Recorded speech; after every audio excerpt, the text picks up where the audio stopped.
ay beradar dure başaz yar bağad ay beradar dure başaz yar bağad yar bad bad तरबुवद अज़मार बाद मार बदतन तोरा पर जज़नाब यार बद बर जान ईमानद ज़नाद यार बद आप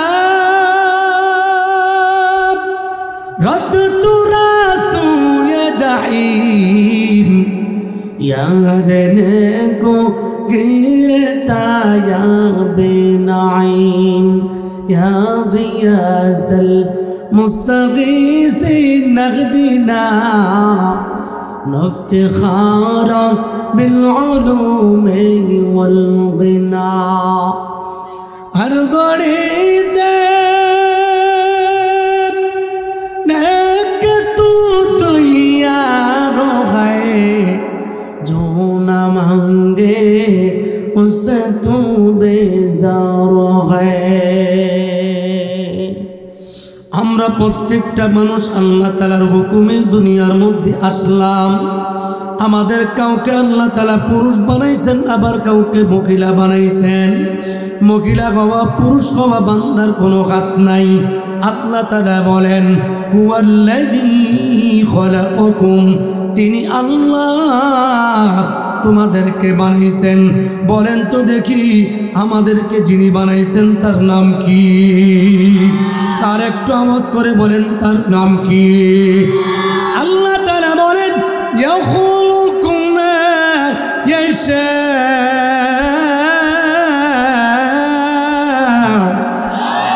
ইয়াহাবু লিমান ইয়াশাউ ইনাসা ওয়া ইয়াহাবু লিমান ইয়াশাউ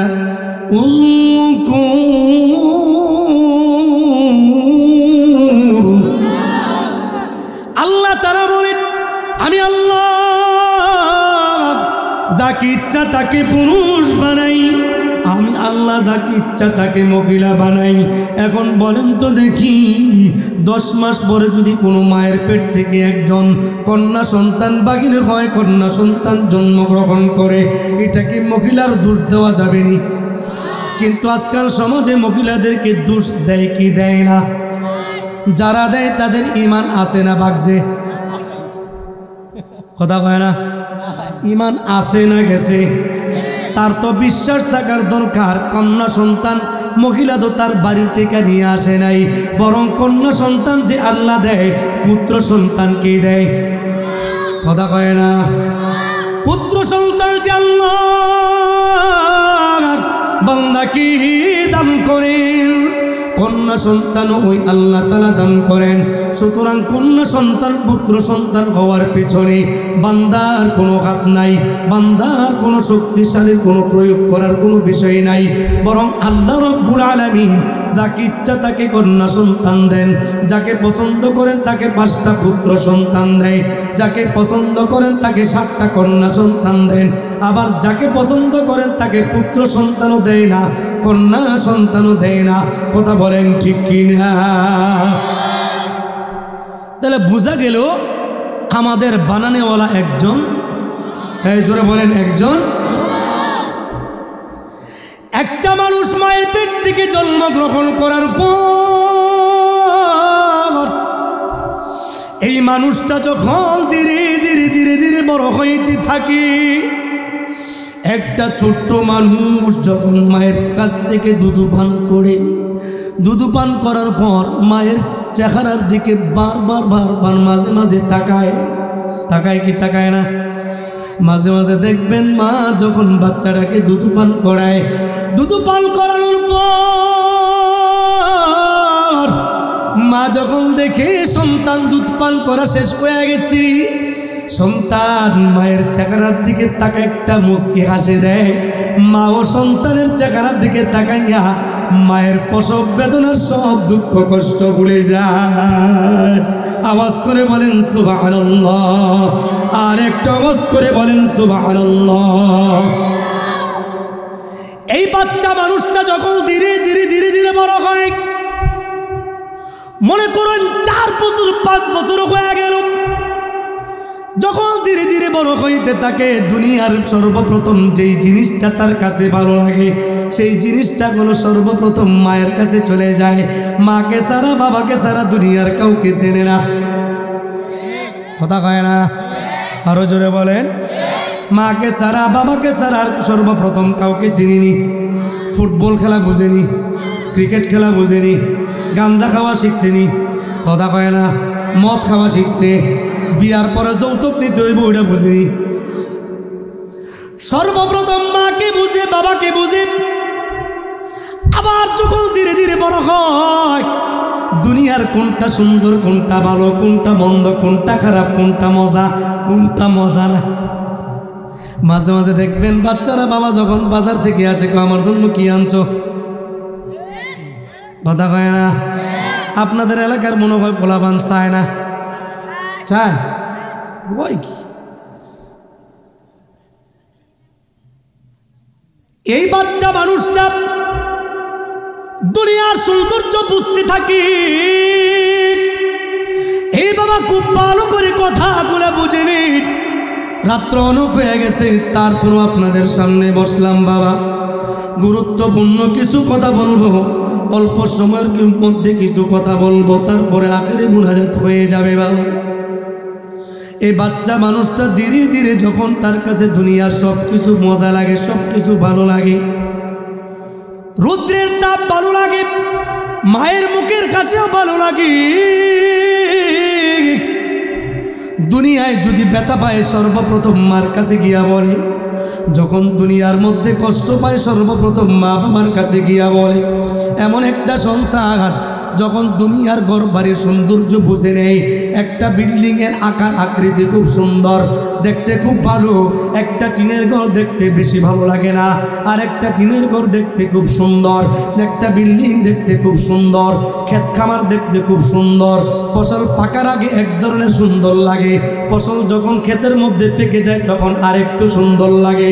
এরকম করতে করতে এক সময় যখন সন্তানটা আরেকটু বড় হয়, একদিন সন্তান যখন দেখে মাকেও চিনতে পারে, বাবাকে বুঝতে পারে, দাদাকেও চিনে, দাদিকেও চিনে, তখন বুঝতে পারে তার একজন বংশ পরিচয় আছে, বাবার পরিচয় আছে, মার পরিচয় আছে, গ্রামের পরিচয় আছে, শহরের পরিচয় আছে, একটা রাষ্ট্রের পরিচয় আছে না নাই?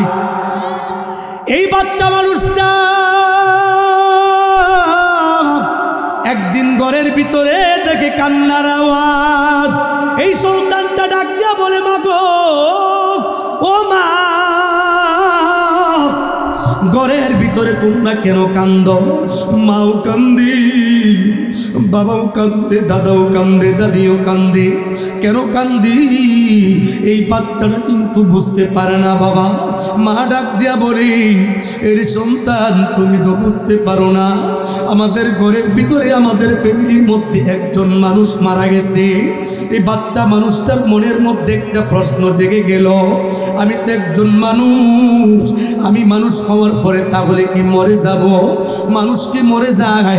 তাহলে পৃথিবীর মধ্যে কি এমন কোনো সিস্টেম নাই যে সিস্টেমের মাধ্যমে মানুষ মরণ থেকে বাঁচতে পারবে? এমন কি কোনো কৌশল নাই যে কৌশলের কারণে মরণ থেকে বাঁচতে পারবে? মাকে ডাক দেয়া বলে, মা,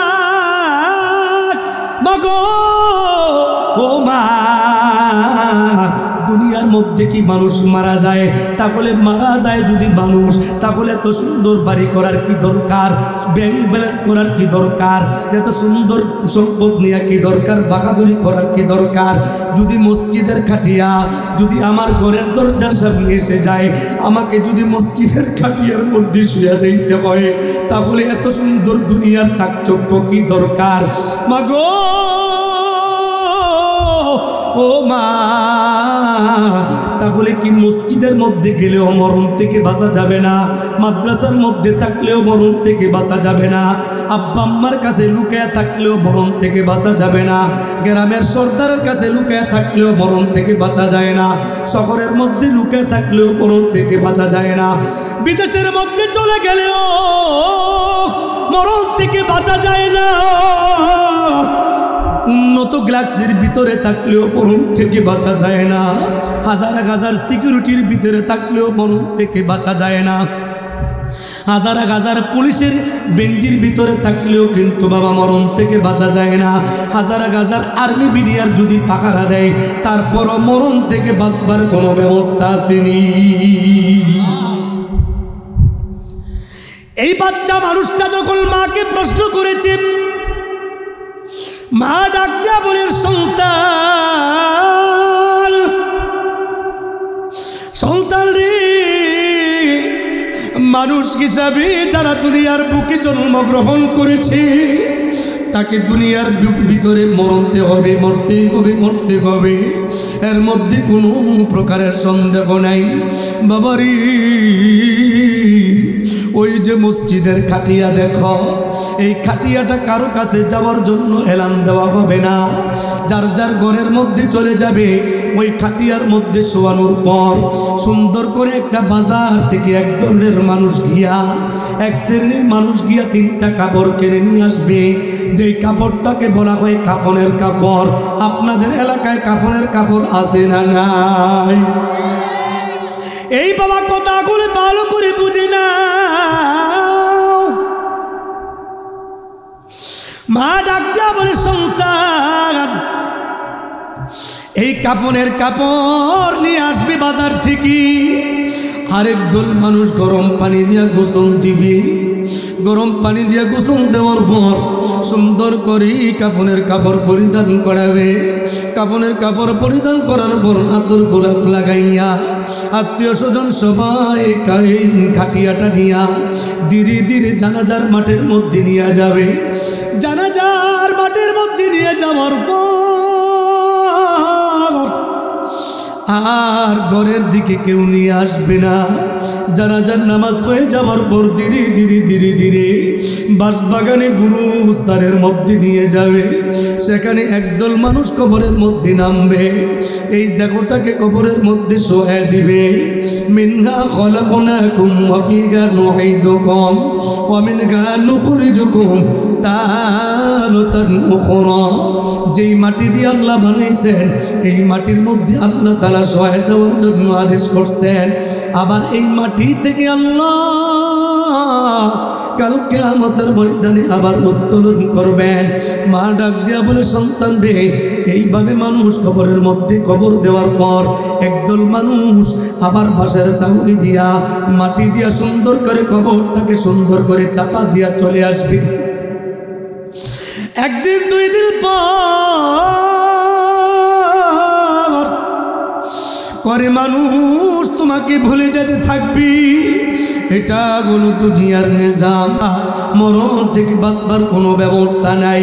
এখনো সময় আছে ইমানটাকে সুন্দর করবার, এখনই সময়। আমলটাকে সুন্দর করবার এখনো সময়। কথাবার্তা সুন্দর করবার এখনই সময়। আখলাকটাকে সুন্দর করার এখনই সময়। দাড়ি রাখবার এখনই সময়। সুদ ঘুষ ছাড়ার এখনো সময়। হারাম থেকে বেঁচে থাকবার এখনো সময়। কোরআন শরীফ পড়তে পারো না, শিখে নাও, এখনই সময়। বিবি পর্দা করে না, পর্দা করে নাও, এখনো সময়। মৃত্যু চলে আসলে দুনিয়ার কোনো কিছু আর করতে পারবা না। মালিকের দরবারে সব কিছু আল্লাহ রব্বুল আলামিন বান্দার কাছে প্রকাশ করবেন। আল্লাহ তাআলা বলেন, বালিল ইনসানু আলা নাফসিহি বাসীর ওয়ালাউ আলকা মাআযীরা। আল্লাহ তাআলা বলেন বান্দাকে সব কিছু দেখানো হবে। বান্দা দেখবে পৃথিবীর বুকে থাকার পর 50 থেকে 60 বছর পর্যন্ত দুনিয়ার মধ্যে থাকার পর কয় ওয়াক্ত নামাজ পড়ে নাই, কয় ওয়াক্ত নামাজ পড়ছে, হারাম খাইছে নাকি হালাল খাইছে, হালাল হারাম মিশ্রিত করছে নাকি করে নাই, সুদ ঘুষ খাইছে নাকি খায় নাই, পর্দা পশিদা করছে নাকি করে নাই, এলাকার মানুষের আব্বা আম্মার হক আদায় করছে নাকি করে নাই, মা বাবা ভাই বোনের হক আদায় করছে নাকি করে নাই। এইভাবে আল্লাহ বান্দার প্রত্যেকটা আমল আল্লাহ তাআলা দেখাই দিবি। বান্দা যখন দেখবে গুনার কাজগুলা দেখা যায়, গুনার অপরাধগুলো সব আল্লাহ তাআলা হিসাব করে রাখছেন, বান্দা আল্লাহ তাআলার কাছে অজুহাত পেশ করবে, রব্বুল আলামিন আল্লাহ গো দুনিয়ার বুকে খেত কামার করছি, ইবাদত করার টাইম পাই নাই, বিবিরে খুশি রাখার জন্য চাকরি বাকরি করছি, সন্তানকে লালন পালন করার জন্য চাকরি বাকরি করছি, নামাজ ঠিক মতো পড়ি নাই, ইবাদত ঠিক মতো করতে পারি নাই, রব্বুল আলামিন অসুস্থ ছিলাম ঠিক মতো ইবাদত করতে পারি নাই। আল্লাহ তাআলার কাছে অজুহাত পেশ করবি, হাজার অজুহাত পেশ করেও কোনো কাজ হবে না, কাজ হবে না, কাজ হবে না। আল্লাহ তাআলা বলেন ওয়ালাউ আলকা মাআদিরা, বান্দা আল্লাহ তাআলার কাছে অজুহাত পেশ করবে, আল্লাহ তাআলা অজুহাত গ্রহণ করবে না, অজুহাত গ্রহণ করবে না, আল্লাহ তাআলা অজুহাত প্রত্যাখ্যান করবে। আল্লাহ তাআলা ডাকা বলবি এরে বান্দা আজকে তোমাদের কোনো কথা গ্রহণ করা হবে না। আল্লাহ তাআলার যখন রাগান্বিত হবে, আল্লাহ তাআলা হবেন কহার, আল্লাহ তাআলা ওই দিন রাগান্বিত হবে। বান্দা আল্লাহ তাআলার রাগান্বিত অবস্থা দেখিয়া হাসরের ময়দানে পলানোর জন্য চেষ্টা করবে। দুনিয়ার বুকে অন্যায় অপরাধ করার পর এক এলাকা থেকে আরেক এলাকায় পলায়ন করা যায়, এক শহর থেকে আরেক শহরের মধ্যে পলায়ন করে চলে যাওয়া যায়, এক দেশ থেকে আরেক দেশে পলায়ন করে চলে যায়। কিন্তু আল্লাহর আদালতে আল্লাহ তাআলা বলেন আইনাল মাফার, আল্লাহ তাআলার আদালতের মধ্যে কোথাও পলায়ন করে যাওয়ার ব্যবস্থা নাই। চিল্লায়ে বলেন কথা ঠিক কিনা? আল্লাহর আদালতে পলানোর কোনো ব্যবস্থা কথা আছে? যদি ওই সময় কয় আমি সূর্যের নিচে চলে যাব, পারা যাবে? হ্যাঁ, ওই সময় গাছ ঘর খুঁজে পাওয়া যাবে?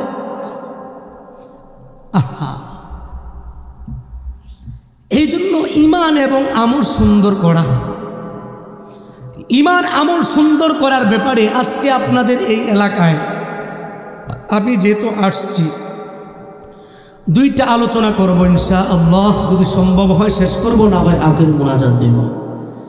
একটা আমলের কথা বলে যাচ্ছি, যেহেতু এখানে মাদ্রাসা, আপনারা ওখানে অনেকে আসছেন, আলহামদুলিল্লাহ অনেক ছাত্রদেরকে আপনারা খানা খাওয়াইছেন, ছাত্ররা আজকে হাফেজ হয়ে গেছে। হ্যাঁ, এগুলি আখিরাতের ফসল। বলেন এগুলি কি? হ্যাঁ, জোরে বলেন আখিরাতের ফসল। এগুলি আপনাকে কাল কিয়ামতের ময়দানে নাজাতের ফয়সালা হবে।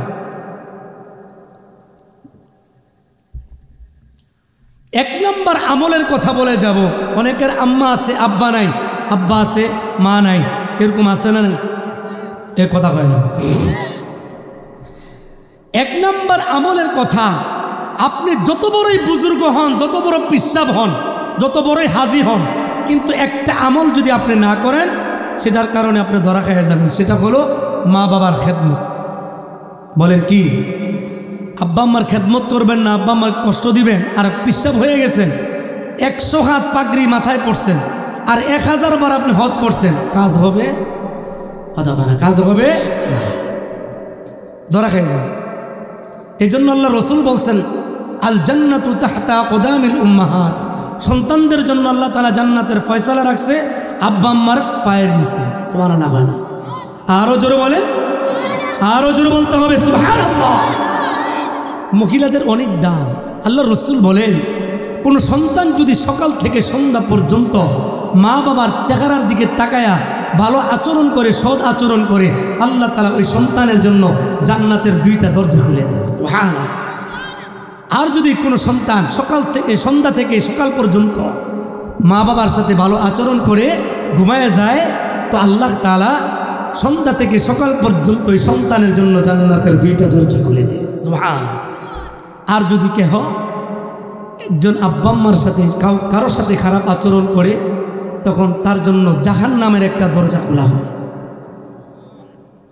আর যদি দুজনের সাথে খারাপ আচরণ করে জাহান্নামের দুইটা দরজা খুলে দেওয়া হয়। মরবে তো ডাইরেক্ট ঢুকবে, মরবে তো কথা বলে ডাইরেক্ট, মানে টিকিট লাগবে না সোজা। স্যার কি স্যার না, এই জন্য যারা আব্বা আম্মা আছে খেদমত করতে পারেন নাই, নিয়ত করেন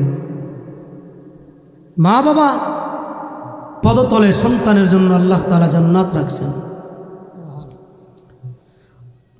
অনেকে আছে 2 বছর 5 বছর 10 বছর হয়ে গেছে, বছরও একবার আব্বা আম্মার কবরে যায় না। আসেনি? কপাল পোড়া সন্তান আসেনি?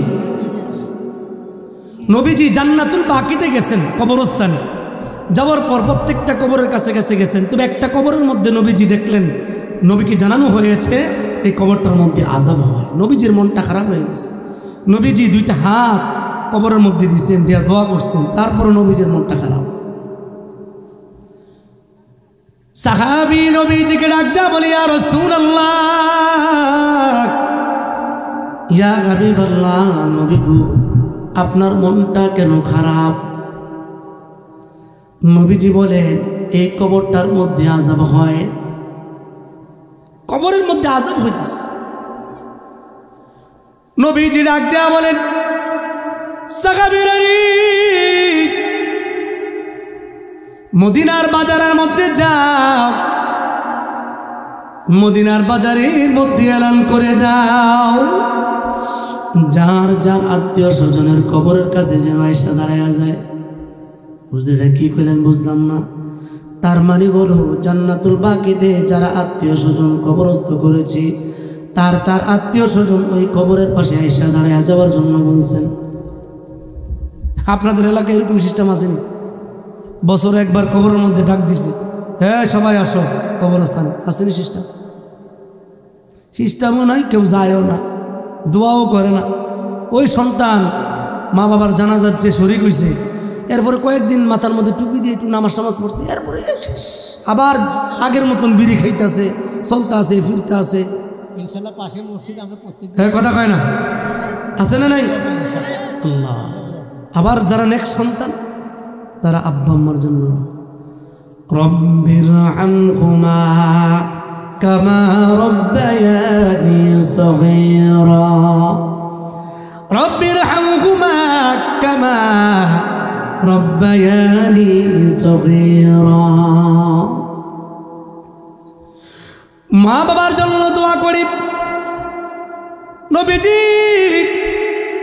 সাহাবীকে বললেন, মদিনার বাজারের মধ্যে হালাল করে দাও।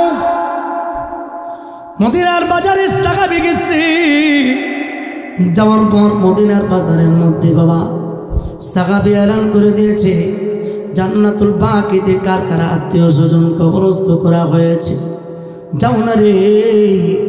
নবীজি বলছে যাওয়ার জন্য যার যার আত্মীয় স্বজনের কবরের পাশে গিয়ে দাঁড়াও। মদিনার মানুষগুলো একজন একজন করে আত্মীয় স্বজনের কবরের পাশে গিয়ে দাঁড়ায় গেছে। আওয়াজ করে বলা যাবে কি সুবহানাল্লাহ। নবীজি বসে বসে তাকায় তাকায় দেখি প্রত্যেকটা কবরের কাছে এসে আত্মীয় স্বজন দাঁড়ায় গেছে। কিন্তু বাবা যেই কবরের মধ্যে আযাব হয়, ওই কবরের পাশে আয়েশা কেউ দাঁড়ায় নাই। নবীজির মনটা খারাপ হয়ে গেল। নবীজি দীর্ঘক্ষণ পর্যন্ত নবীজি অপেক্ষা করতেছেন। কি করা যায়? নবীজির মনটা খারাপ হয়ে গেছে। তারপরও নবীজি দীর্ঘক্ষণ পর্যন্ত অপেক্ষা করলেন। দীর্ঘক্ষণ পর্যন্ত অপেক্ষা করার পর নবীজি তাকায় দেখে দূর থেকে একজন বুড়িমা লাঠি বড় দিয়ে টুকটুক করে এই কবরের পাশে এসে দাঁড়ায় গেল। চিল্লে বলা যাবে কি সুবহানাল্লাহ। আল্লাহ আল্লাহ ইচি সিরি আস্তনাগম Allah Allah ichishiri astonagam shidu shankar mikutnad jahannam tamam shidu shankar mikutnad jahannam tamam bar Muhammad bir sadam salsalam ash-shafi'i mujrima yawmul qiyam নবী আমার মহিলাকে দেখার পর নবীজি বুড়িমাকে ডাক দিয়া বলেন মা গো ও মা আপনি যে কবরের পাশে আসে দাঁড়িয়ে গেলেন এই কবরের মধ্যে যে শুয়ে আছে সম্পর্কে আপনার কি হয় বুড়িমা ডাক দিয়া বলে নবী গো যে কবরের মধ্যে শুয়ে আছি এটা তো আমার কলিজার টুকরা সন্তান বলেন নবীজি কেন গো আপনি আমাদেরকে কবরের মধ্যে আহ্বান করলেন আসার জন্য নবীজি ডাক দিয়া বলে মা গো ও মা আমি নবীজি জানতে পেরেছি আপনার কলিজার টুকরা সন্তানের কবরের মধ্যে আযাব হয় নবীজি কথাটা বলতে দেরি বুড়িমা টুকটুক করে হাসতে শুরু করে দিল নবীজি ব্যাপারটা বুঝতে পারি নাই নবীজি ডাক দিয়া বলেন মা গো ও মা আপনার সন্তান জাহান্নামের মধ্যে জ্বলে আর আপনি কেন গো হাসতেছেন কারণটা কি মা গো কেন গো হাসি কি কারণ দুনিয়ার বুকে তো সন্তানের কষ্ট মা সহ্য করতে পারে না দুনিয়ার বুকে তো সন্তান অসুস্থ হয়ে গেলে মা দৌড়ে যায় সন্তান বিপদ পড়লে সর্বপ্রথম মা দৌড়ে যায় মা গো ও মা আপনি কেন হাসলেন আপনার সন্তানের কষ্ট শুনিয়া কেন হাসলেন মা ডাক দিয়া বলে নবীজি কি কথা বলবো আপনার সাথে দুঃখের কথা নবীজি ডাক দিয়া বলে কি দুঃখের কথা বুড়িমা ডাক দিয়া বলে নবী গো এই বাচ্চা সন্তানটাকে আমি যখন লালন পালন করি ছোটবেলায় তার বাবা মারা যায় তার বাবা মারা যাওয়ার পর আমি তিলি তিলি তাকে বড় করতে শুরু করলাম তার বাবা মারা যাওয়ার পরে আমি দ্বিতীয় কোনো বিবাহ সাথী বসি নাই এই সন্তানের চেহারার দিকে তাকাইয়া আমি ধীরে ধীরে ধীরে দিকে অনেক কষ্ট করে তাকে বড় করতে শুরু করলাম এই সন্তান যখন বড় হয়ে গেছে আমি সন্তানকে জিজ্ঞেস করলাম এর সন্তান তুমি কি বিবাহ শাদী করবানি সন্তান আমাকে বলেছে মা গো ও আপনি চাইলে বিবাহ করাইতে পারেন মা খুশি হইয়া নবীজিকে বলতেছে আমি খুশি হইয়া সন্তানটাকে বিবাহ করাইয়া দিলাম কিছুদিন যাওয়ার পর এই সন্তানের বিবি আমার বিরুদ্ধে কি যেন বলেছি নবী গো আমি মা বুড়া হয়ে গেছি আমি আমার সন্তান বিবির কথা শুনিয়া কথা যাচাই বাছাই না করিয়া আমাকে সে এমনভাবে আঘাত করতে শুরু করে দিছে এমনভাবে মার দেওয়া শুরু করে দিছে মায়ের আঘাতে আমি মা বেহুশ হয়ে গেলাম আবার হুঁশ ফিরে আসছি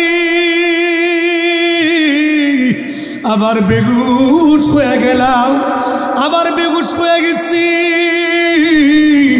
ওগো নবীজি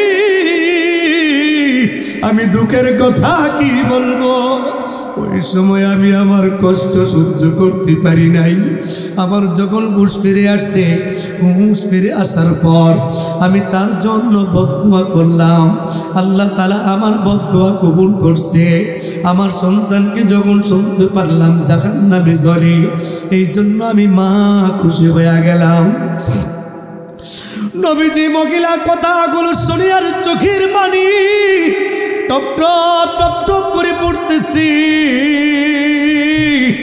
নবীজি বুড়ি মাকে ডাক দেয়া বলে, মা গো, ও মা, আপনার সন্তানটাকে আপনি মাফ করে দেন।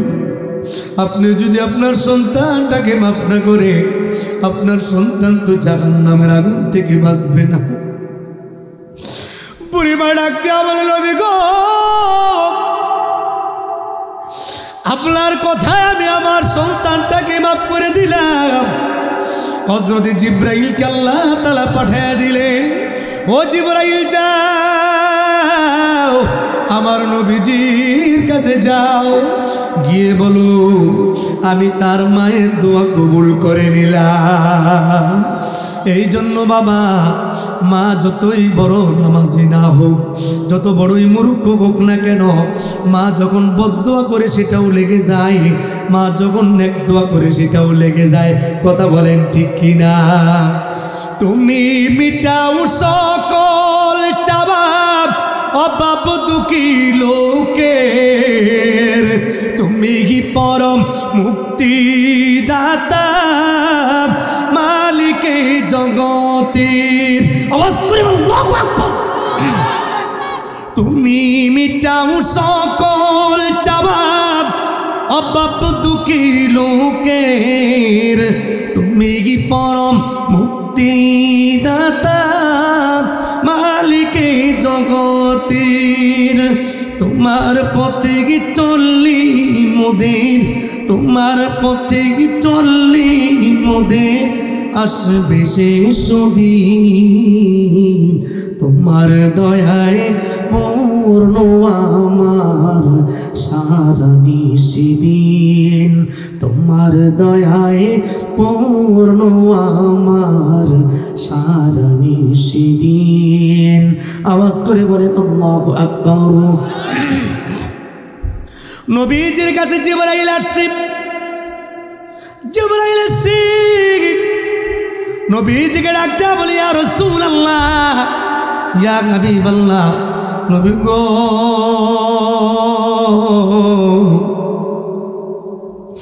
আল্লাহ তাআলা আপনাকে বলছে এই কবরের জন্য দোয়া করার জন্য।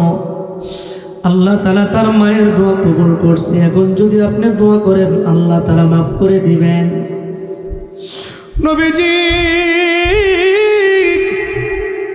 এই যুবকটার জন্য আল্লাহ তাআলার কাছে দোয়া করেছে। বলেন তো দেখি, নবীজির উম্মতের জন্য নবীজির মায়া আছে না নাই? আর আওয়াজ করে বলেন, আছে না নাই? রাসূল নামে কে এলো মদিনায়, রাসূল নামে ওরে আকাশের চন্দ্র কেড়ে, ওরে আকাশের চন্দ্র কেড়ে, কে আনলো দুনিয়ায়, রাসূল নামে, রাসূল নামে। গলেতে তসবির মালা, ওই কে চলে ওই কামলি বগলা রে। আল্লাহু আকবার। গলেতে তসবির মালা, ওই কে চলে ওই কামলি বগলা রে। ওরে আমার বুকের দরগা তলায়, ওরে আমার বুকের দরগা তলায়, তারে বুকে নিয়ে রাসূল নামে কে এলো মদিনায়, রাসূল যাবে। নবীজির তুলনা আসেনি, নবীজির তুলনা নাই, নবীজির ভালোবাসার তুলনা নাই। এই জন্য বাবা আল্লাহ রসুল বলেছেন আল জান্নাতু তাহতা আকতাবিল উম্মাহাত, মা জাতির পায়ের নিচে আল্লাহ সন্তানের জন্য জান্নাতের ফয়সালা করে রেখে দিয়েছে। আওয়াজ করে বলি সুবহানাল্লাহ। আল্লামা শিবলি রহমাতুল্লাহি আলাইহি বুজুর্গ আল্লাহওয়ালা প্রতিটা বছরে হজের মধ্যে যায়, হজের মধ্যে যায়। কার কার হজে যাওয়ার নিয়ত আছে দুইটা হাত তুলে আল্লাহ তাআলাকে দেখার। নারে তাকবীর, নারে তাকবীর। আল কোরআনের আলো, আল হাদিসের আলো, ওয়াজ মাহফিল যেখানে, মসজিদ মাদ্রাসা যেখানে, ভালো কাজ যেখানে, মারামারি যেখানে, ঝগড়া ফাসাদ যেখানে, নারে তাকবীর।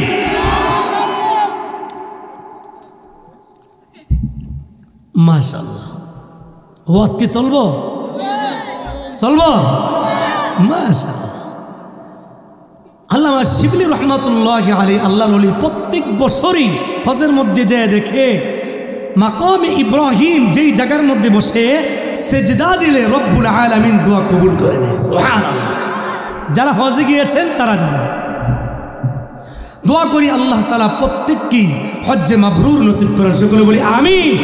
নবীজির রওজা পাকের সামনে দাঁড়াইয়া নবীজিকে সালাম দেওয়ার মতন তৌফিক দান করেন, সকলে বলি আমিন।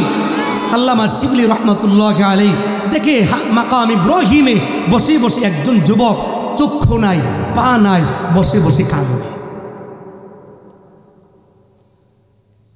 আল্লামা শিবলি রহমাতুল্লাহি আলাইহি প্রত্যেক বছরে যখন যুবককে দেখে মনের মধ্যে প্রশ্ন এসে গেল, কারণটা কি? কি কারণ?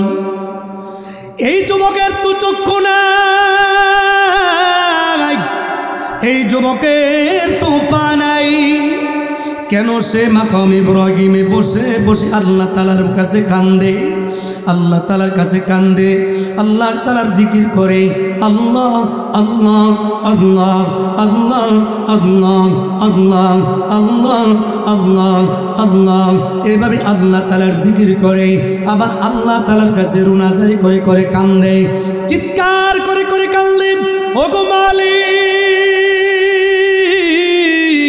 ওগো আল্লাহ, আমার মতন অপরাধী কেউ নাই। আল্লাহ গো, তুমি যদি মাফ না করো কোথায় যাব, কার কাছে যাব?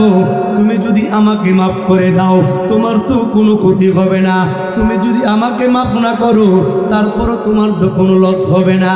আল্লাহ গো, তুমি যদি আমাকে জাহান্নামে দাও তোমার তো কোনো ক্ষতি হবে না, যদি তুমি আমাকে মাফ করে জান্নাতে দাও তোমার তো কোনো লস হবে না। এইভাবে কান্দি যুবক বন্ধুরি, ভালো করে কথাগুলি বুঝে নাও। আল্লাহর ওলি শিবলি নোমানি রহমাতুল্লাহি আলাইহি একদিন বিকালবেলা ধীরে ধীরে মাকাম ইব্রাহিমে যায়। যেমন পর যুবকের পিছনে গিয়া ডাক দিয়া বলে, এর বন্ধু যুবক তুমি কেন কান্দ? আমি তো দেখি তোমার চক্ষু নাই, আমি তো দেখি তোমার পা নাই, কেন রে কান্দ? কি তোমার মনের মধ্যে দুঃখ? বলবা কি রে? প্রতিটা বছরে আমি তোমাকে এই জায়গার মধ্যে এসে দেখি। ওরে বন্ধু বলবা কি তোমার কি ব্যথা? যুবক ডাক দিয়া বলে, কে গো আপনি? আপনি কি আপনার পরিচয়টা একটু দিবেন? আল্লামা শিবলি রহমাতুল্লাহি আলাইহি আল্লাহর ওলি ডাক দিয়া বলি, বন্ধুরে আমি শিবলি নোমানি। কি কেন কি তোমার এত সমস্যা? কেন কান্দো? আসলে বন্ধু তুমি বলবা কি তোমার কি খবর? ডাক দিয়া বলে, হুজুর কেন আপনি আমার কাছে জানতে চান? আমার বিষয় কেন আপনি শুনতে চান? আল্লাহর ওলি ডাক দিয়া বলে, বন্ধুরে আমি প্রতিটা বছর হজের মধ্যে আসি, প্রতিটা বছর হজের মধ্যে আসিয়া এই জায়গার মধ্যে তোমাকে দেখি তুমি কান্দ, মাঝে মাঝে জিকির করো, আবার গাউমাউ করে তওবা করো, কান্দ। তোমার তো চক্ষু নাই, তোমার তো পা নাই, এমনকি তোমার মনের মধ্যে ব্যথা। বলবা কি? যুবক ডাক দিয়া বলে, হুজুর আমার মনের দুঃখ কি বলবো? ও হুজুর আমার মনের কথা বলতে গেলি আমার মনটাই মানাবে না। হুজুর যেহেতু আপনি জানতে চাইছেন একটু বলে নেই। হুজুর গো, আমি যখন ছোট ছিলাম, মায়ের কুলে ছিলাম, বাবা মারা যায়, কাঠ কেটে কেটে জঙ্গলের মধ্যে বাবা জীবন যাপন করত, মাকে নিয়ে সংসার করত। আমার মা পরম সুন্দরী একজন মানুষ। আমার মা চাইলে আরেকটা সংসার করতে পারত, আমার মা চাইলে আরেকটা বিবাহ করতে পারত, আমার মা চাইলে আরেকটা পুরুষ গ্রহণ করতে পারত। কিন্তু আমি সন্তানের চেহারার দিকে তাকাইয়া, মা দুনিয়ার কোনো সুখের কথা চিন্তা করে না। আমি সন্তানের ভবিষ্যতের দিকে তাকাইয়া, আমি সন্তানের দিকে তাকাইয়া, মা দ্বিতীয় বিবাহ করে নাই, মা অন্য কোনো সংসার করে নাই। ধীরে ধীরে আমি যখন বড় হইতে লাগলাম, বাবা যে কুড়াল দিয়া কাঠ কাটত, ওই কুড়ালটা হাতে নিলাম, বাবার কাজ করে করে আমি সংসারটা চালাইতাম। জঙ্গলের মধ্যে আমি যখন কাঠ কেটে কেটে কেটে কেটে সংসার চালাই, ধীরে ধীরে বড় হয়ে গেলাম। মা ডাক দিয়া বলে, এর সন্তান তুমি তো বড় হয়েছো, তোমাকে বিবাহ দেওয়ার দরকার। সন্তান ডাক দিয়া বলে, মা যেই কন্যা সন্তান তোমার কাছে পছন্দ হয়, যেই মেয়েটা তোমার কাছে পছন্দ হয়, ওই মেয়েটাই তুমি আমাকে বিবাহ দাও, অসুবিধা নাই, তোমার পছন্দ আমার পছন্দ। কিন্তু আজকাল আমাদের সমাজে যুবক ভাইয়েরা এমন হয়ে গেছে, টিকটকের মধ্যে লাল লিপস্টিক দেখা, লাল লাল চুল দেখা, লাল লাল জামা দেখা। তো যুবক ভাইয়ের আজকাল এই টিকটকের মধ্যে মহিলা দেখা সেই টিকটক যুবকদের প্রতি আসক্ত হয়ে যায়। মা বাবারে না জানাইয়া কোন দেশ থেকে একটা মহিলা ধরে নিয়ে আসে, এমন ঘটনা ঘটে কি ঘটে না সমাজের মধ্যে? কথা বলেন ঠিক কিনা? মারাও জিগায় না, বাবারাও জিজ্ঞাসা করে না। একটা নিয়ে আসছে, হঠাৎ করে শোনা যায় উমুক বিয়ে করছে। কি রে বাবা তুই বিয়ে করছিস? হ নিয়ে আসছি। কই পাইলি? কই ফেসবুকের মধ্যে পাইছি। কথা কয় না, আরে কথা কয় না। এই ফেসবুক, ইন্টারনেট, টিকটকের কারণে আজকাল অধিকাংশ ফ্যামিলির মধ্যে পরকীয়া চলছে। আপনাদের এলাকায় নাই মনে হয়? কথার আওয়াজই বোঝা যায় না। এলাকা পরকীয়া নাই, ফেরস্তা নাকি? আহা, আজকেও একটা নিউজ দেখলাম, এক মহিলা তার 2 জন সন্তান, আরেকজন মহিলা তার 4 জন সন্তান। একজন পুরুষের 4 জন সন্তান, সে তার সন্তান বিবিকে ফেলাই দেয়া 2 জন সন্তান আছে এমন একজন মহিলার কাছে আসছে। আবার 2 জন সন্তান আছে এমন একজন মহিলা, 4 জন সন্তান আছে এমন একজন পুরুষের কাছে চলে আসছে। তাজা খবর। কি খবর? তাজা খবর। বুঝেন আপনারা? বুঝেন নাই? কিরে দুধ কি তাজা, মাছ কি তাজা? আরে খবর যেটা বলছি এটাও কি? কথা কয় না। হ্যাঁ, খবর দিলাম তাজা, বুঝলেন বাজা। আহা, এই জন্য যুবক ভাইয়েরা বিবাহ করবা ভালো কথা, আব্বা আম্মার পরামর্শের দরকার আছে না নাই? আব্বা আম্মা কি তার জন্য খারাপ দেখে আনবে? কথা কয় না। যেই মা পেটে নিচ্ছে এই মা খারাপ আনবে? আহা, কিন্তু নিমক হারাম সন্তান মা বাবারও জানায় না, গোপনে গোপনে কইরা আসেনি। যুবক ডাক দিয়া বলে, হুজুর আমার মা আমাকে বিবাহ দিয়া দিল, আমি ঘর সংসার করতে শুরু করলাম। কিছুদিন যাওয়ার পর আমার মার সাথে আমার বিবির সাথে ঝগড়া বাজল। আজকাল ফ্যামিলির মধ্যে পুত্রবধূর সঙ্গে শ্বশুর শাশুড়ির সঙ্গে টুকটাক ঝগড়া হয় কি হয় না? এক কথা কয় না। যুবক ডাক দিয়া বলে, হুজুর আমার মায়ের সঙ্গে আমার বিবির সঙ্গে ঝগড়া হয়, আমি ঝগড়াটা মিট করে দেই, আবার ঝগড়া হয় আবার মিট করে দেই। কারণ আমি তো সন্তান, না পারি মাকে ফালাইতে, না পারি বিবিকে ছাড়তে, বিবিকেও ছাড়তে পারি না, মাকেও ফালাইতে পারি না। একদিনের ঘটনা, হুজুর আমি ফজরের নামাজ পড়িয়া একদিন আমি জঙ্গলের মধ্যে কাঠ কাটার জন্য কুড়াল টাকা দিয়ে যখন চলে যাব, বিবিকে ডাক দিয়া বললাম, বিবিরি ও বিবিরে, আমি কাঠ কাটার জন্য চলে যাই, দুপুরবেলা খাবারটা তুমি আমার জন্য জঙ্গলায় পৌঁছাইয়া দিবা। যুবক ডাক দিয়া কয়, বিবিরে আমি চলে গেলাম, খাবারটা কিন্তু সময় মতন পৌঁছাইবা। ডাক দিয়া বলে, হুজুর আমি তো কাঠ কাটার জন্য চলে গেলাম, দুপুর হয়ে গেল, বলেন তো দেখি কাঠ কাটা, গাছ কাটা সহজ না কষ্ট? কথা কয় না। যুবক দুপুর পর্যন্ত গাছ কাটার পর পেটের মধ্যে প্রচন্ড পরিমাণ খিদা লাগছে, দুপুর হয়ে গেল, বিবি খাবার আনে নাই। কথা মতো যদি বিবিরা খাবার না দেয়, স্বামী রাগ করে কি করে না? আপনাদের এলাকায় করেনি? কথা কয় না। যুবক বলে, হুজুর আমার বিবি দুপুর বেলা খাবার আনে নাই। দুপুর শেষ কইয়া বিকাল হয়ে গেল, বিকাল শেষ কইয়া সন্ধ্যা নেমে আসলো।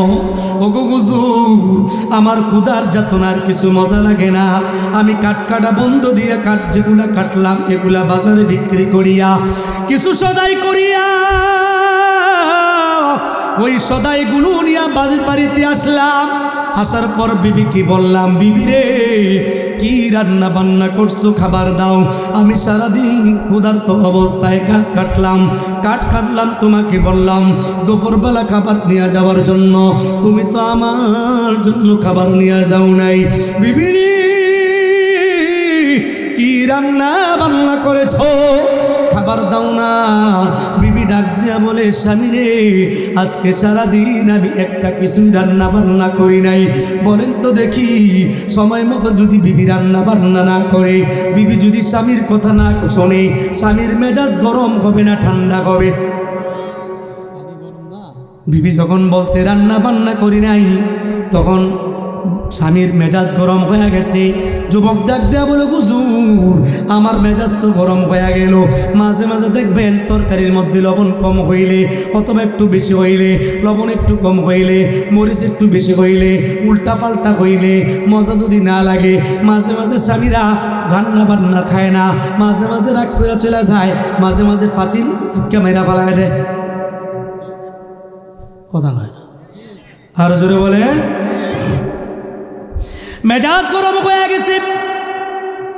আবার দেখবেন আপনাদের এলাকায় অথবা বিভিন্ন এলাকায় দেখবেন স্বামীদের জন্য খাবার দাবার মাঠের মধ্যে নিয়ে যায়, নেয় কি নেয় না? যুবক ডাক দেয়া বলতেছে, হুজুর বিবি যখন আমাকে বলছে আমি রান্না বান্না করি নাই, বিবিকে ডাক দেয়া বললাম, বিবিরি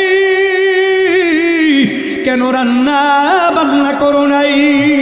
বিবি ডাক দেয়া বলি, তোমার মায়ের সঙ্গে আজকে আমার প্রচন্ড ঝগড়া হয়েছে, তোমার মার সাথে আমার ঝগড়া হওয়ার কারণে আমি আজকে রান্না বান্না করি নাই। ওগো স্বামী আপনাকে আমি আলটিমেটাম দিলাম, হয় আমি সংসারের মধ্যে থাকবো না, হয় তোমার মা থাকবে। তোমার মা থাকলে আমি থাকবো না, তোমার মা থাকবে তো আমি থাকবো না, আমি থাকলে তোমার মা থাকতে পারবে না। বহুত ফ্যামিলির মধ্যে এমন আছে অনেক আদর করিয়া সোহাগ করিয়া পুত্র সন্তানকে বিবাহ করায় মা, কিছুদিন যাওয়ার পর ওই আদরের সন্তানের বিবি মার কথা শোনে না, বাবার কথাও শোনে না, শ্বশুর শাশুড়ির কথা শোনে না, বরং স্বামীকে ডাক দেয়া বলে, তোমার মা বাবার সঙ্গে আমি থাকতে পারবো না, তোমার মা বাবার সঙ্গে খাইতে পারবো না। এমন ধরনের ফ্যামিলি আজকাল সমাজের মধ্যে আলটিমেটাম দেওয়াওয়ালা মহিলা আছে না নাই?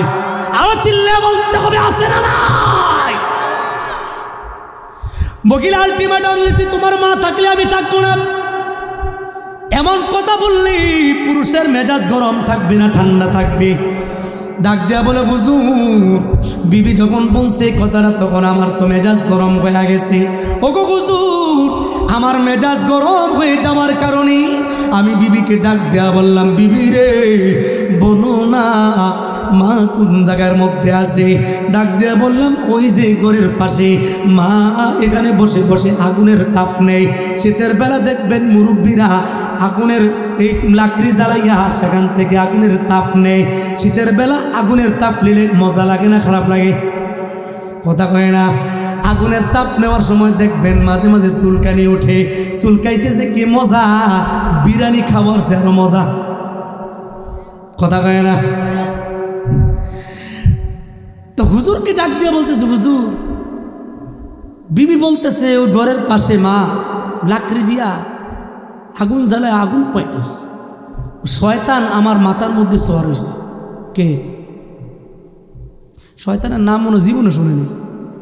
আপনাদের এলাকায় কেউ শুনেন নাই? শয়তান নাম শুনেন নাই? কে সওয়ার হয়েছে? আরো জোরে বলেন, আরো জোরে বলেন। ভয় লাগতেছে? শয়তান এসে পড়বো? কথা কয় না? শয়তান এসে পড়বে? শয়তান আসলে আমার কাছে পাঠাইবে, এটা দেখমনি আমি। কম বেশ শয়তান মানুষের কাছে আসবে। এই জন্য আল্লাহ তাআলা সূরা নাস নাজিল করে দিয়েছে, মিন শাররিল ওয়াসওয়াসিল খান্নাস আল্লাযী ইউওয়াসউইসু ফি সুদুরিন নাস মিনাল জিন্নাতি ওয়ান নাস। মিনাল জিন্নাতি ওয়ান নাস, আল্লাহ আপনার কাছে মিনাল জিন্নাতি ওয়ান নাস, জিন এবং মানুষের যত খারাপি আছে তার থেকে আপনার কাছে ফানা চাই। ওষুধ বানাই দিছে কে? হ্যাঁ, কথা কয় না? আরো জোরে বলে। তো শয়তান সওয়ার হয়েছে। যুবক বলতেছে, হুজুর আমার কান্দ শয়তান সওয়ার হয়েছে। ওই সময় আমার মেজাজ এত গরম হয়েছে। আহা, বিবি যখন দেখাই দিছে, আমি আস্তে আস্তে আস্তে আস্তে মার কাছে যাইতেছি। মার দিকে যখন রওনা হইলাম, যাইতে যাইতে যাইতে যাইতে মায়ের কাছাকাছি চলে আসলাম। মায়ের কাছাকাছি আসিয়া মায়ের পিছন দিক থেকে মা বুঝতে পারে নাই আমি মায়ের পিছনের দিকে গিয়ে এমন ভাবে এমন একটা লাথি মারলাম। লাথি মারার কারণে মা আগুনের মধ্যে ছিটকে পড়ে গেছে। আগুনের মধ্যে মা ছিটকে পড়ে যাওয়ার কারণে কিছুক্ষণ পর মাকে টেনে গেছে। যখন বাকির করতে লাগলাম, আমার তখন হুঁশ ফিরে আসলো। আমি যখন টেনে গেছি মাকে আগুন থেকে বাকির করলাম। আগুন থেকে বাকির করার পর তাকায়া দেখলাম আমার মা আর দুনিয়ার বুকে নাই। যেই মা আমাকে তিলে তিলে বড় করেছি, আমাকে সারা মা খাবার খাইতো না। মা আমাকে লুকমা দিয়ে দিয়ে খাওয়াইতো। আমি বাড়িতে না আসলে মা বসে থাকতো। আমি দূরে চলে গেল মা টেনশন করতো। আমি অসুস্থ হয়ে গেলে মা আমার জন্য কাঁদতো। আমার যখন জ্বর হয়ে যেত, জ্বর হইলে মা আমার মাথায় পানি দিয়ে দিত, শরীরটা মুছে দিত। যেই মা আমার অসুস্থতার কারণে মা পেরেশানি হইয়া ডাক্তারের দিকে ছুটাছুটি করত। আজকে আমার দুঃখিনী মাকে আমি বুঝে দুনিয়া থেকে বিদায় করে দিলাম। ওগো হুজুর, আমার মাকে আমি চিরদিনের জন্য বিদায় করে দিলাম। আমার মনটা তো আর ভালো থাকলো না। শেষ পর্যন্ত মাকে কাফন দাফনের ব্যবস্থা করলাম, নিজে জানাজার নামাজ পড়াইলাম, মাকে কবরের মধ্যে রেখে দিলাম। মাকে কবরের মধ্যে রাখার পর মনটা আর ভালো না। ওগো হুজুর, চিন্তা করলাম যেই মহিলার কারণে আমার মাকে আজকে দুনিয়া থেকে বিদায় করে দিলাম, এই মহিলাকে আমি আমার সংসারের মধ্যে রাখবো না। এই মহিলাকে আমি তালাক মেরে দিব। এই মহিলার সঙ্গে আমি আর সংসার করতে চাই না। ওগো হুজুর,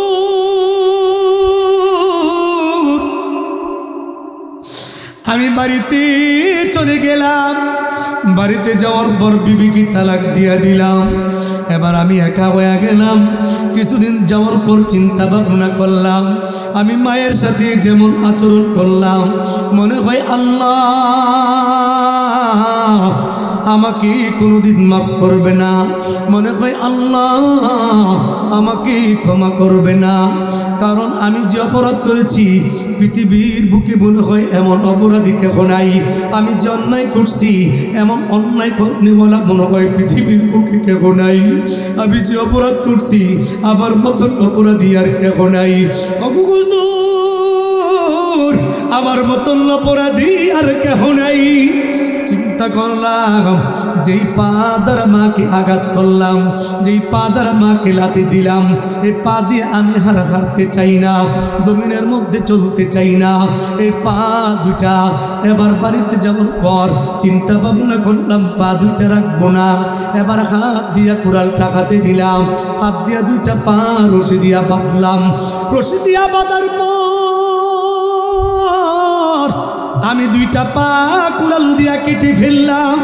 কিছুদিন যাওয়ার পর আবারও মন থেকে সন্দেহ দূর হয় নাই, পেরেশানি দূর হয় না।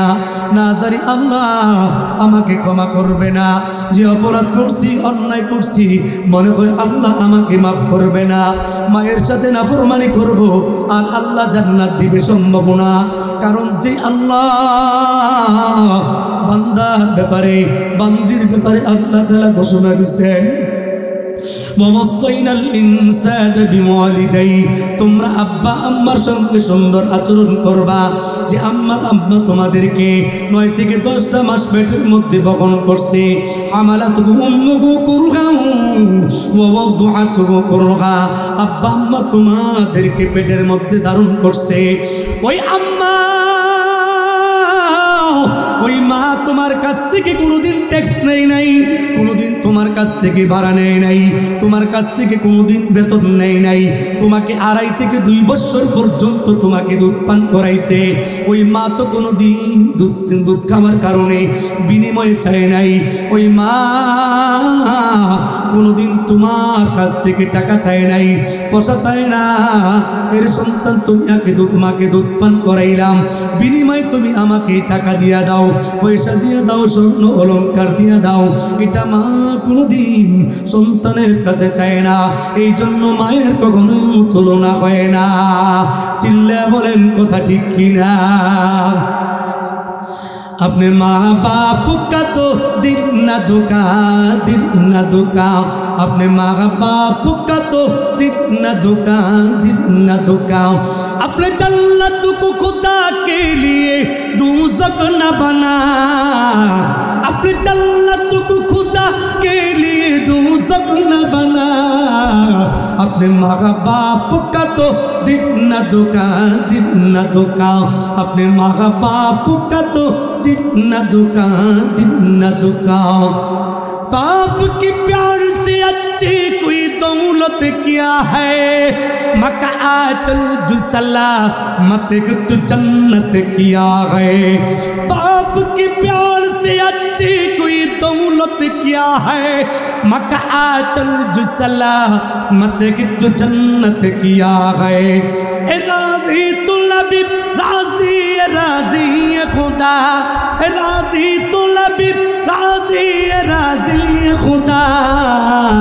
अपने माँ बाप का तो दिल न दुखा, दिल न दुखा। अपने माँ बाप का तो दिल न दुखा, दिल न दुखा। अपनी जन्नत को खुदा के लिए दोज़ख न बना, अपनी जन्नत को खुदा के लिए दोज़ख न बना।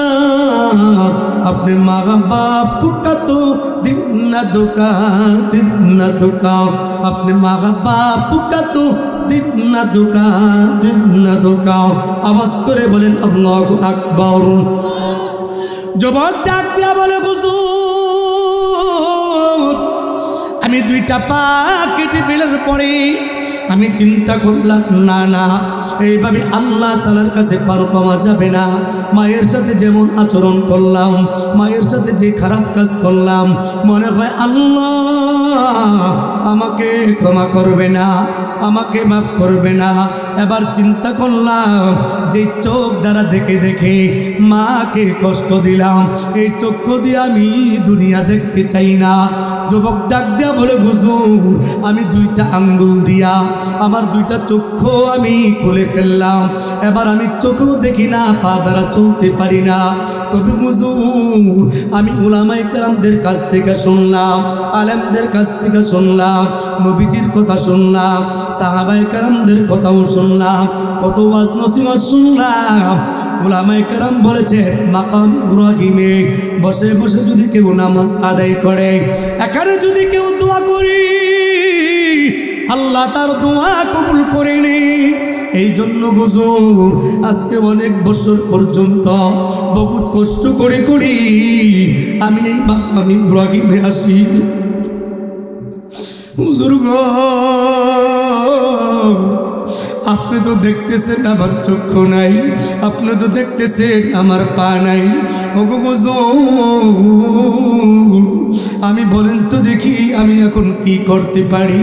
ওগো হুজুর আপনি তো আল্লাহর ওলি, আপনি আল্লাহ তাআলার কাছে একটু দোয়া করেন না, একটু মুরাকাবা করে দেখেন আসলে কি আল্লাহ তাআলা আমাকে ক্ষমা করছেনি, আল্লাহ তাআলা আমাকে মাফ করবেনি।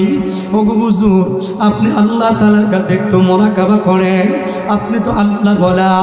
আল্লামা শিবলি রাহমাতুল্লাহি আলাইহি আল্লাহর ওলি আতিনে কামার মধ্যে সেজদার মধ্যে পড়ে গেলে দীর্ঘক্ষণ পর্যন্ত সেজদার মধ্যে পড়ে থাকলেন, দীর্ঘক্ষণ পর্যন্ত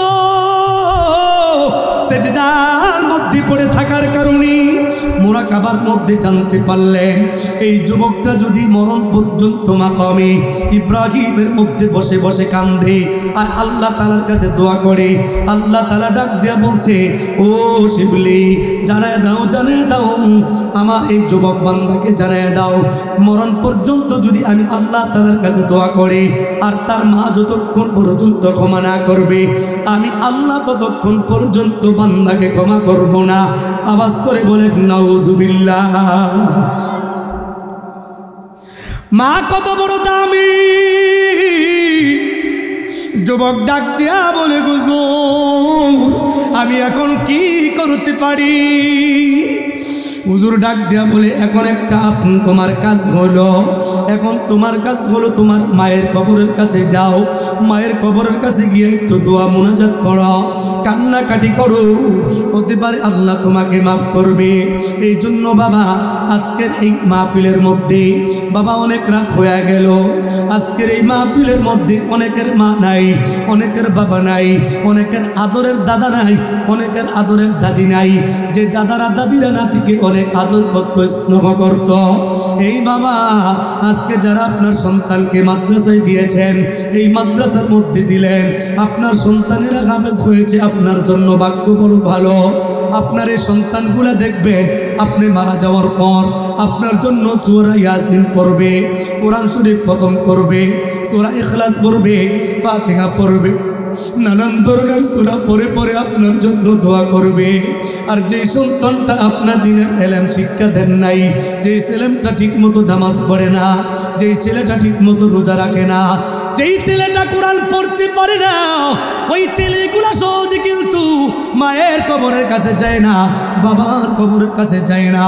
আজকের এই মাহফিলের মধ্যে তুই হাত জোর করে বলে যাব যার মা নাই রে, যার বাবা নাই রে, কারা কারা তৈরি আছো যে হুজুর আজকের মাহফিল থেকে ওয়াদা করলাম কমপক্ষে সপ্তাহে একদিন, সপ্তাহে না পারো কমপক্ষে 2 সপ্তাহে একদিন, 2 সপ্তাহে না পারো 3 সপ্তাহে একদিন, 3 সপ্তাহে না পারো মাসে একদিন কম করে হলেও আব্বা আম্মার জন্য সূরা ইয়াসিন পড়িয়া আব্বা আম্মার রূহের মাগফিরাতে ইসালে সওয়াব পাঠাবো।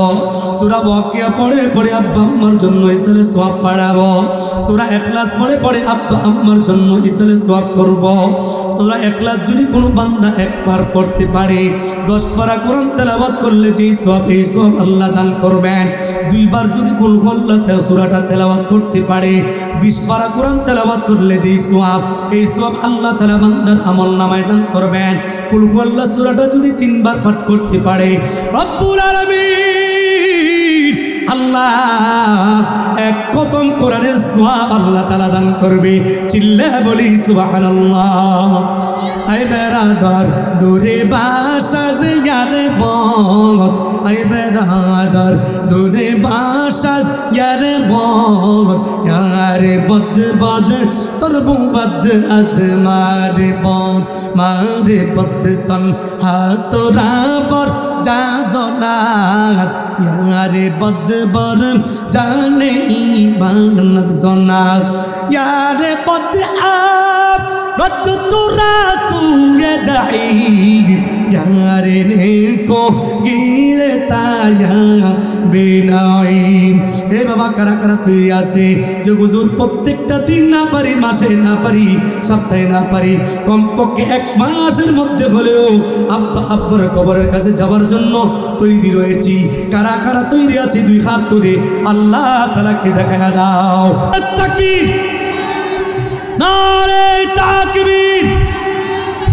আল কোরআনের আলো আল হাদিসের আলো নারে তাকবীর ওয়াজ চলবো আরো চলবো জি না ঢাকা ফিরতে হবে কালকে জুমা আছে পরের দিন আবার আপনাদের কি মির্জাপুর আসতে হবে যতটুকু আলোচনা করেছি আল্লাহ সুবহানাহু ওয়া তাআলা আমাদেরকে এখান থেকে শিক্ষা নেওয়ার আমল করবার তৌফিক দান করেন সকলে বলি আমিন এক নম্বর কথা আখিরাতের প্রস্তুতি নিন বলেন এক নম্বর কি সবাই বলেন কি দুনিয়ার প্রস্তুতির চাইতে আখিরাতের প্রস্তুতি বড় দুনিয়া অস্থায়ী জাগারটা জাগার থাকবে কিন্তু আখিরাতে কবর শেষ যাওয়ার পরে আর কে নাই এই জন্য প্রথমে আখিরাতের কথা স্মরণ করালাম দুই নাম্বার মা বাবার খেদমত মা বাবার সাথে সুন্দর আচরণের কথা বলে গেলাম আব্বা আম্মার সাথে সুন্দর আচরণ করবে তো ইনশাআল্লাহ কথা কয় না